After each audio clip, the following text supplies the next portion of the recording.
बुलंदशहर में जमीन का इकरारनामा कराकर औने पौने दामों में बेनामा करने के आरोप में आसिफाबाद चंदपुरा के पूर्व प्रधान हकीकत अली सहित 4 आरोपियों के खिलाफ एफआईआर दर्ज की गई है। हालांकि आरोपी पूर्व प्रधान का दावा है कि साल 2024 में 34,55,000 रुपए में सनोटा स्थित भूमि का सौदा तय हुआ था, जिसके एवज में 19 लाख रुपए नगद और बाकी 15 लाख रुपए बैंक के माध्यम से जमीन मालिक को दे दिए गए थे। नोटों की गड्डियां गिनते सरोज के परिजनों का वीडियो भी उनके पास मौजूद है। हकीकत प्रधान का आरोप है कि जमीनों की कीमत बढ़ने से भूस्वामी ने जमीन किसी और को बेच दी और उन्हें बेनामा नहीं करा रही। पीड़ित पक्ष ने इस मामले में निष्पक्ष जांच और कार्यवाही की पुलिस से गुहार लगाई है। ये हमारा इन्होंने इकरारनामा कर दिया था और इकरारनामे के बाद हमने सारे आरजीएस कर दिए थे 15 लाख रुपए करीब, और बाकी हमने कैश दे दिया 34 लाख पूरा पेमेंट, जिसके हम पे वीडियो है, स्टाम्प है और इकरारनामे की कॉपी है। अब हम उनके पास गए तो 1 साल से हमें परेशान कर रहे हैं। 1 साल अब हमें पता लगा कि इन्होंने बेनामा कर दिया है, तो हमें बार बार जाना पड़ा। अब मैं 5-6 दिन पहले भी गया था तो ये बोले हमारी माना है, और फिर हमसे अध शब्द बोले। और बुलंदशहर में एक बार फिर से चोरों का आतंक देखने को मिला। गुलावटी में चोरों ने गुलजार के मकान और सेफ के ताले तोड़कर नकदी और आभूषणों सहित लाखों रुपए का माल साफ कर दिया और फरार हो गए। गुलजार परिवार सहित सेठा गांव से एक रिश्तेदारी में आयोजित शादी समारोह में शिरकत करने के लिए गया था। पुलिस ने घटनास्थल का निरीक्षण कर चोरों की तलाश शुरू कर दी है। आपकी स्क्रीन पर दिख रहे चारों पाकिस्तानी मॉड्यूलर के हिंदुस्तानी गुंडे हैं, जो भारत में रहकर पाकिस्तान और अफगानिस्तान के लिए स्लीपर सेल की तरह काम कर रहे थे। इसका खुलासा यूपी एटीएस ने मेरठ के साकिब नाई, उसके गुर्गे अबरार, लोकेश पापला और बुलंदशहर के रहने वाले विकास अहलावत को गिरफ्तार करके किया है। यूपी एटीएस की माने तो लखनऊ, दिल्ली सहित देश के कई इलाकों में विस्फोट कर दहशत फैलाने की इन लोगों की प्लानिंग थी।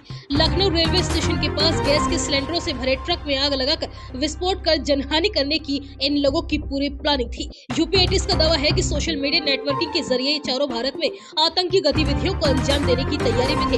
यूपी एटीएस भी कई महीने से इनको सर्च कर रही थी। पाकिस्तानी मॉड्यूलर्स के इन गुर्गों के कब्जे से केमिकल से भरी can, 7 mobile phone, digital detail सहित अनेक अहम सबूत बरामद किए गए हैं। और वहीं बुलंदशहर की खुर्जा पुलिस ने चेकिंग के दौरान 4 गांजा तस्करों को उस वक्त गिरफ्तार कर लिया जब ये लोग ऑटो में सवार होकर गांजे की सप्लाई करने के लिए जा रहे थे। पुलिस ने इनके कब्जे से 3 किलो गांजा, 1 ऑटो बरामद कर इन लोगों को जेल भेज दिया है। बुलंदशहर में शिक्षा विभाग द्वारा चलाई गई स्कूल चलो अभियान जागरूकता रैली को भाजपा विधायक लक्ष्मीराज सिंह ने हरी झंडी दिखाते हुए शुरू किया। बुलंदशहर की चेयरमैन दीप्ति मित्तल ने कहा कि भारत पढ़ेगा तभी भारत आगे बढ़ेगा, शिक्षा हर बच्चे का अधिकार है। बुलंदशहर में चल रहे बुलंदशहर महोत्सव में अखिल भारतीय कवि सम्मेलन का आयोजन किया गया, जिसमें प्रख्यात कवि हरिओम पवार, बाल कवि अर्जुन, स्वयं श्रीवास्तव, शंभू शिखर, सोनल जैन आदि आमंत्रित कवियों ने रात भर काव्य पाठ प्रस्तुत किए और साथ ही वर्तमान राजनीति और व्यंग्यों पर भरे काव्य पाठों पर श्रोताओं ने जमकर ठहाके लगाई। प्राइवेट स्कूलों में किताबों, फीस, ड्रेस, प्रवेश शुल्क आदि के नाम पर हो रही लूट को लेकर अभिभावकों में रोष पनपने लगा है। भाजपा महाशक्ति के राष्ट्रीय अध्यक्ष ठाकुर धर्मेंद्र सिंह के बाद कांग्रेस ने भी इस मामले में अपना मोर्चा खोल दिया है।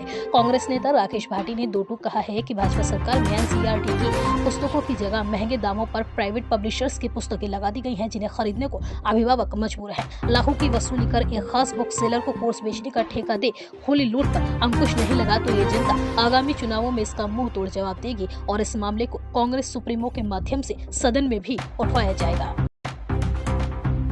यूपी के बुलंदशहर आए बिहार के पूर्व राज्यपाल आरिफ मोहम्मद खान ने मिडिल ईस्ट युद्ध को लेकर कहा है कि दुनिया में अशांति कहीं भी हो दुनिया के लिए खतरा है।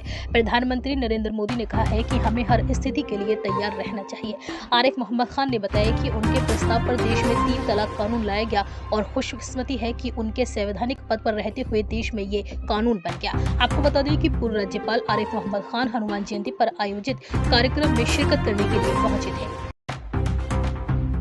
बुलंदशहर के कस्बा जहांगीराबाद में दिन दहाड़े 10 महीने की दूध मुही बच्ची के अपहरण की सूचना से पुलिस महकमे में हड़कंप मच गया। आनन फानन में पुलिस अधिकारियों के साथ मौके पर पहुंचे एसपी देहात ने जैसे ही सीसीटीवी कैमरे चेक कर ऑपरेशन मुस्कान शुरू कराया तो सीसीटीवी में एक युवक बच्ची को ले जाता हुआ दिखाई दिया।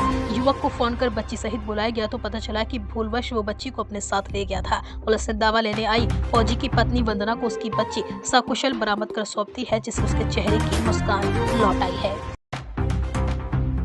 बुलंदशहर में आयोजित संपूर्ण तहसील समाधान दिवस में 204 शिकायतें दर्ज हुई, जिनमें से महज 20 का ही मौके पर निस्तारण हो सका। डीएम और एसएसपी ने सिकंदराबाद तहसील में फरियादियों की फरियादें सुनी। शेष शिकायतों के निस्तारण को संबंधित अधीनस्थ अधिकारियों को निस्तारण के निर्देश दिए गए हैं।